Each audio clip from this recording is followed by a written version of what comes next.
Hello guys, good morning. This is me, Jeff Boy, and welcome to my channel. So for today's video guys, isi-showcase ko naman sa inyo ang Twin Rock Beach Resort. Kung maalala nyo, meron akong previous vlog regarding Igang Beach and Mamangal Beach. Ito, yan, nasa screen nyo. Kung saan pinakita ko yung Igang Beach. And yung Igang Beach, sa labas lang yun ng Twin Rock. I mean, kung halimbawa papunta ka ng Talisoy banda, Tampad Beach, yon. Ito munang Twin Rock Beach Resort, and then yung pinakita ko or finisher kong Igang Beach, and then papunta ng Talisoy. So nandito tayo sa part ng entrance. Ito yung itsura ng loob ng Twin Rock. So ipapakita ko pa or itutur ko pa kayo sa loob para makita natin yung loob mismo nitong Twin Rock Beach Resort, yung itsura niya. So papasok tayo dito, and then etong nasa left side ko, ito yung pool pambata. Hindi, joke lang. Ano to, fish pond, kung saan merong may maliit na hut na pwede kayo mag-stay dyan or magtambay-tambay kayo dyan, magpalamig kayo, pahangin, and then pa-picture-picture. And then lawn, ito yung gitna niya, yung lawn na may pool. And then ito sa right side naman, ito naman yung reception or information kung saan dito kayo magbabayad, dito kayo mag-inquire, and then meron na rin pala dyan na merch kung saan titinda sila ng mga swimwear kung halimbawa wala kayong dala, ganyan. Mga pang swimming, ganyan. So ayun, papasok na tayo dito sa loob. Ang gustong-gusto ko lang talaga dito sa Twin Rock is yung lawns niya, yung landscape, kasi ang linis, tsaka green na green, napaka-aliwala sa mata. Ang ganda-ganda, tingnan niyo naman, ang aliwalas niya sa mata. Ang ganda ng lawns niya, yung ng landscape, tas green na green. Ang healthy nung Bermuda. Yan yung gustong-gusto ko dito.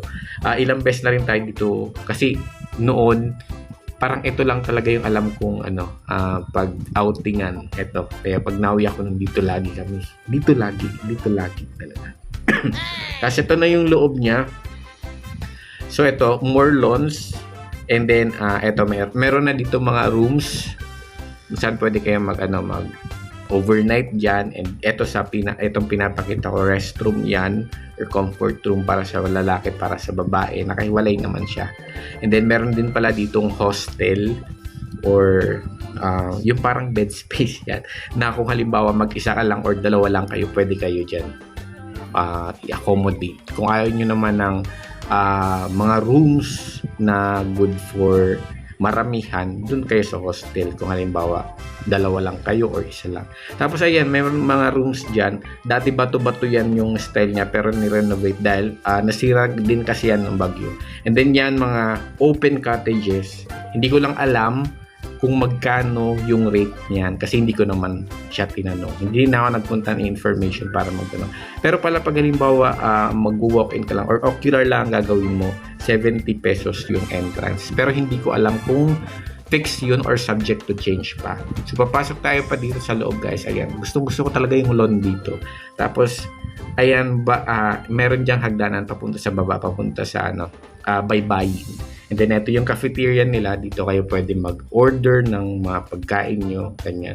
Meron naman pag halimbawa meron naman mga complimentary breakfast pag halimbawa nag-avail kayo ng room, pero kulang yun pag halimbawa madami kayo. And yung tapat pala ng nung cafeteria, itong pool, yun pinakita ko kung saan meron pang adult, tas meron pang bata.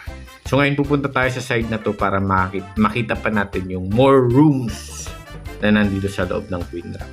So ito, family and executive rooms. Ayan. Diyan kami lagi dati.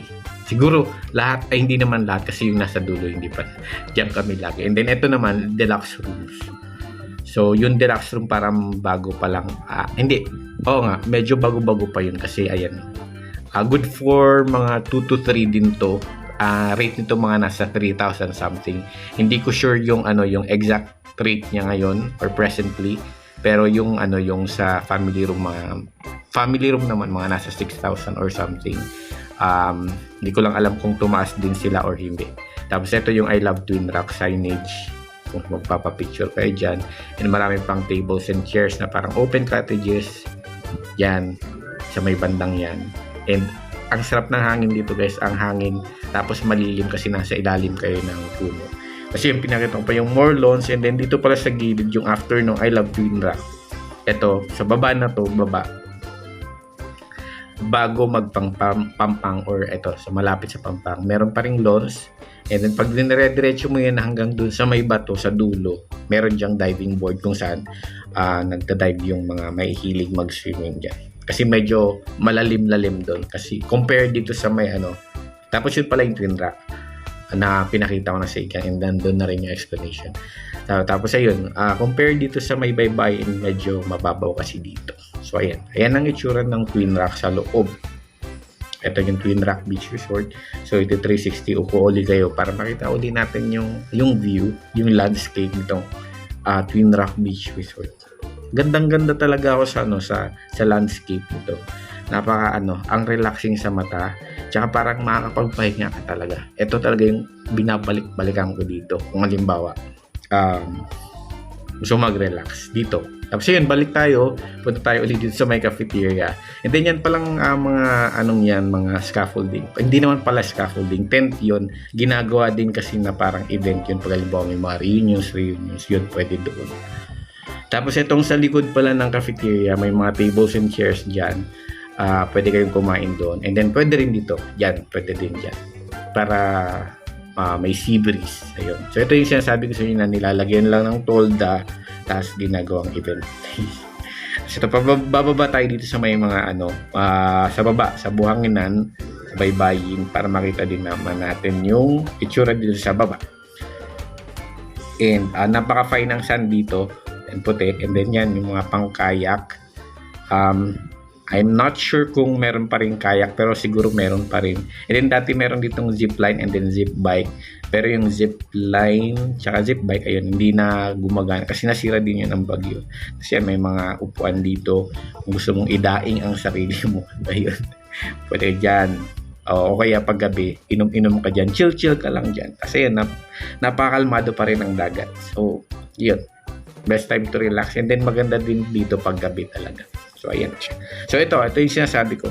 Ito naman yung itsura niya pag gabi na or paggabi na, pag nabuksan yung ilaw. Ma-appreciate mo pa rin yung ambience niya kasi napaka-relaxing. Tapos, sarap-sarap ng hangin talaga dito. So, ayan guys. Ayan ang itsura niya. And paggabi na rin naman pala, uwi na rin ako. So, pinakita ko lang talaga sa inyo yung loob ng Twin Rock. So, yun lang guys.